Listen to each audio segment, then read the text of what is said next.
ముందుగా మీడియా మిత్రులందరికీ నమస్తే అండి. ఈరోజు మాతృ దినోత్సవం. తెలంగాణలో ఉన్న మాతృమూర్తులందరికీ మరియు దేశంలో ఉన్న మాతృమూర్తులందరికీ మాతృ దినోత్సవ శుభాకాంక్షలు తెలియజేసుకుంటున్నాం.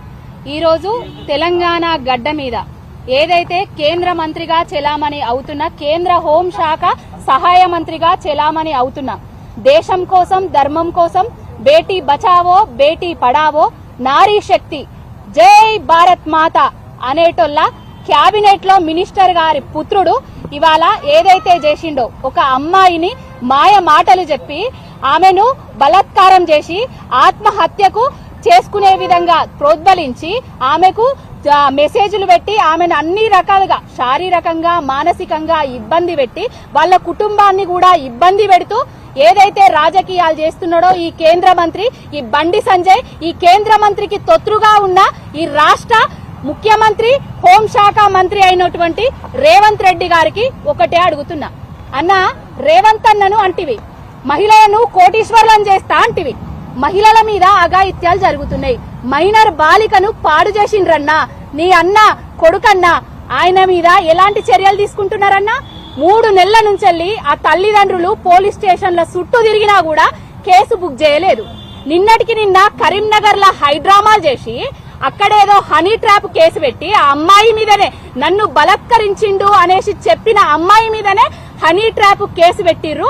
ఆ కేసు పెట్టిన తర్వాత మళ్ళా ఇక్కడ ఏదో బషీర్బాగ్ దగ్గర పోలీస్ స్టేషన్ లా కేసు రిజిస్టర్ చేసిర్రు.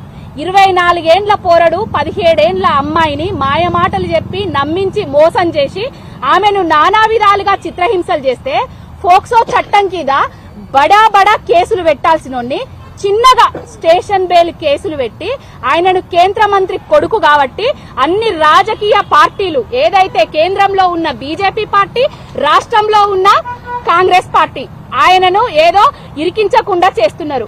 అమ్మాయికి మేమందరము అండగా ఉన్నాం. మేము కూడా ఒక తల్లికి బిడ్డలమే, ఒక బిడ్డలకు తల్లులమే. ఆడపిల్లలు ఎవ్వరు కూడా బయటకు వచ్చి నా మీద గిట్లా చేసిండ్రు అని చెప్పరు.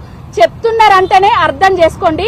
ఈ 2 జాతీయ పార్టీలు కలిసి ఆనాడు కేసీఆర్ గారు ప్రభుత్వంలో ఉన్నప్పుడు చీమ చిటుక్కుమన్నా కూడా వాలిపోయే ఆ రీల్స్ అక్క, ఆ పిచ్చి గ్యాంగు ఎక్కడ కనబడతలేదు. అమ్మాయికి అన్యాయం జరిగితే మీకు కూడా ఆడబిడ్డలు ఉన్నారు కదా అమ్మా, ఎవరెందుకు మాట్లాడతలేరు?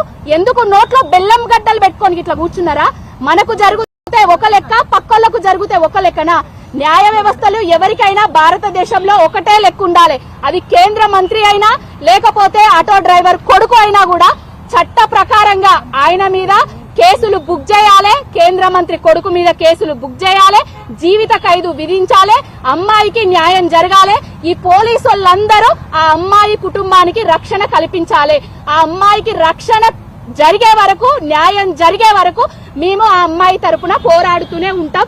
భారత్ మాత అనేటోళ్ళు ఒక్కసారి మీరు భారత్ మాత బిడ్డలైతే ఆ అమ్మాయికి న్యాయం చేయండి అని కోరుకుంటున్నా. సెలవన్నా.